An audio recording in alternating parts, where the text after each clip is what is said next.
बच्चों, चलो हम ज्ञानदीप को पढ़ें और आगे बढ़ें।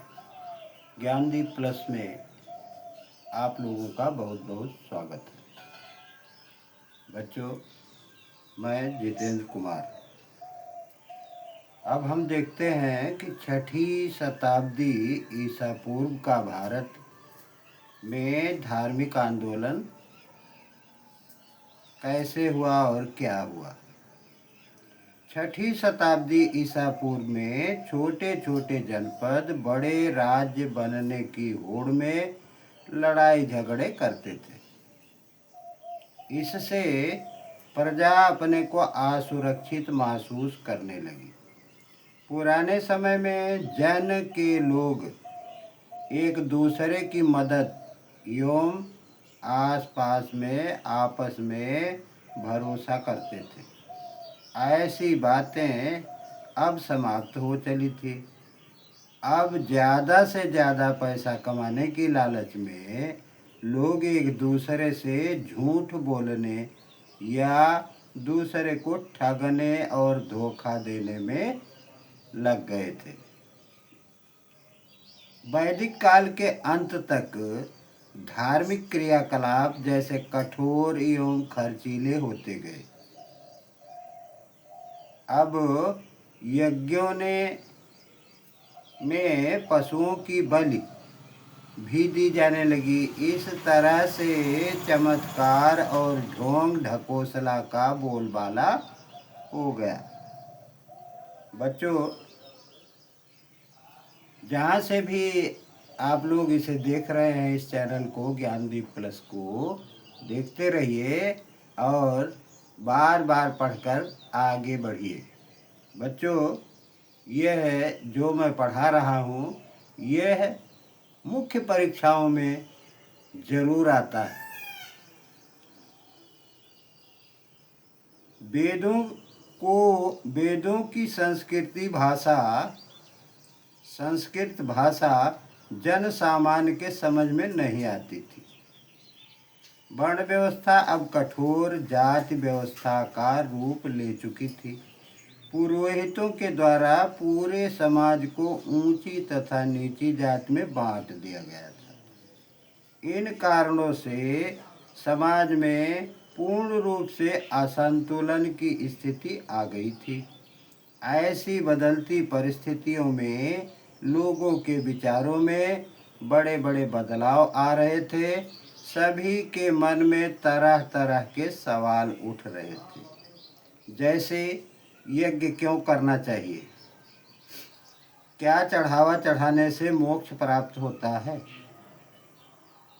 क्या वास्तव में सब कुछ पूर्व निश्चित है तथा ईश्वर ने तय किया है, क्या अपनी स्थिति बदली नहीं जा सकती, ऐसा क्या है जो कभी भी नहीं मरता, मरने के बाद क्या होता है, क्या तपस्या करने से तपस्वी अमर हो जाते हैं। अब देखिए, हम इसे भी जानते हैं। सिंधु सभ्यता के बाद 6ठी शताब्दी ईसा पूर्व में जाकर पुनः नगरों का विकास हुआ। इससे पहले की संस्कृतियों ग्रामीण संस्कृतियां थी। इससे इतिहास में द्वितीय नगरीकरण के नाम से इसे जाना जाता है। बच्चों, इन जिज्ञासाओं के लिए उन दिनों कई लोग जंगलों में आश्रम बनाकर रहते थे। उन आश्रमों में वे तरह तरह के प्रश्नों पर चिंतन मनन करते थे।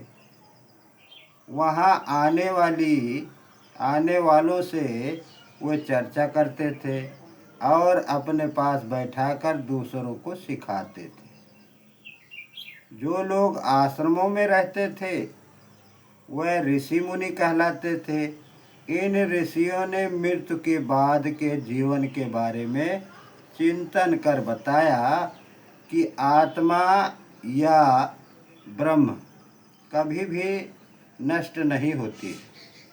आत्मा ही बार बार जन्म लेती है। कठोर समस्या के द्वारा ही इसका ज्ञान बोध होता है। आत्मा जब ब्रह्म में विलीन हो जाती है तब मानव को संसार के कष्टों से मुक्ति मिल जाती है। आत्मा का ज्ञान ही परम ज्ञान है। ऋषियों के यह विचार उपनिषदों में मिलते हैं।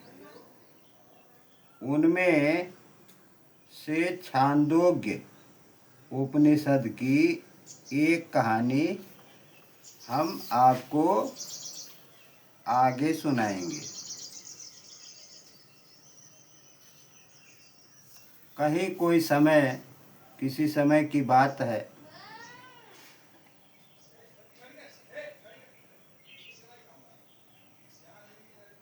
सनाक, कापिया और अभिमतिन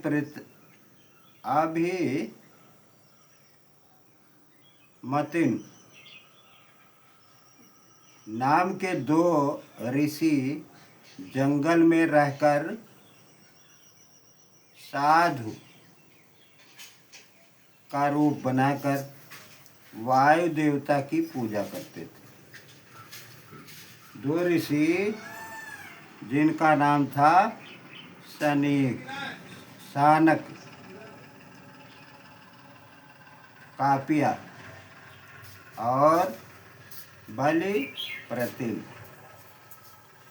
ये दो ऋषि जंगल में रह करके ऋषि साधु का रूप धारण करके वह वायु देवता की पूजा करते थे। एक दिन दोनों ऋषि भोजन कर रहे थे तो वहाँ एक ब्रह्मचारी आया। तब क्या हुआ, उसने ऋषियों से थोड़ा भोजन मांगा।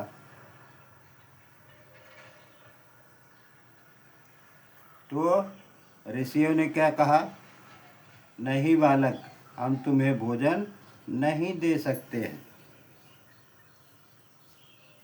ऋषियों ने उस ब्रह्मचारी को भोजन देने से मना कर दिया। कृपया, तो ऋषि ने पूछा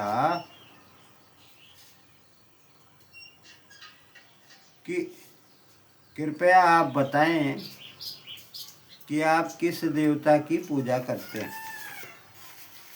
ऋषि ने पूछा कि कृपया आप बताएं, ब्रह्मचारी ने पूछा कि कृपया आप बताएं कि आप किस ऋषि की पूजा करते हैं। सन्यासियों ने कहा, वायु देवता की, जो जीवन वायु अथवा प्राण प्रदान करता है। तो उस ब्रह्मचारी ने कहा, अरे तब तो आपको पता होगा कि यह जीवन वायु अथवा प्राण पूरे ब्रह्मांड में व्याप्त है। इस तरह से ब्रह्मचारी पुनः बोला, और इसी से ही सब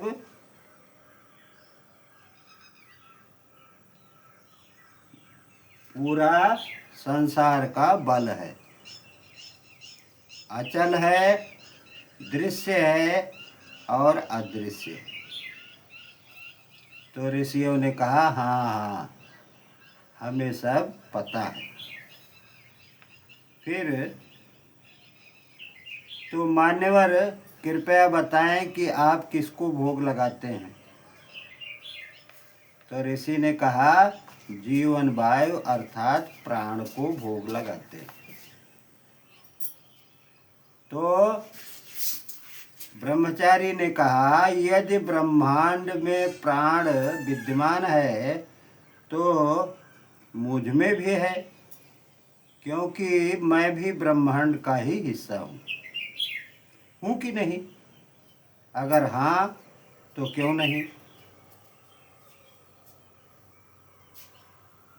तो पुनः उस महर्षि ने कहा, ब्रह्मचारी ने कहा कि यही प्राण मुझ में है, मुझे भिक्षा न देकर क्या आप अपने वायु देवता का अपमान नहीं कर रहे हैं?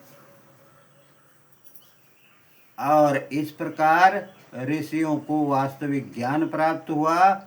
वह अपने अज्ञान पर शर्मिंदा हुए और उन्होंने ब्रह्मचारी के साथ भोजन किया। बच्चों, बस आज इतना ही। इसे लाइक, सब्सक्राइब और शेयर कीजिए। धन्यवाद।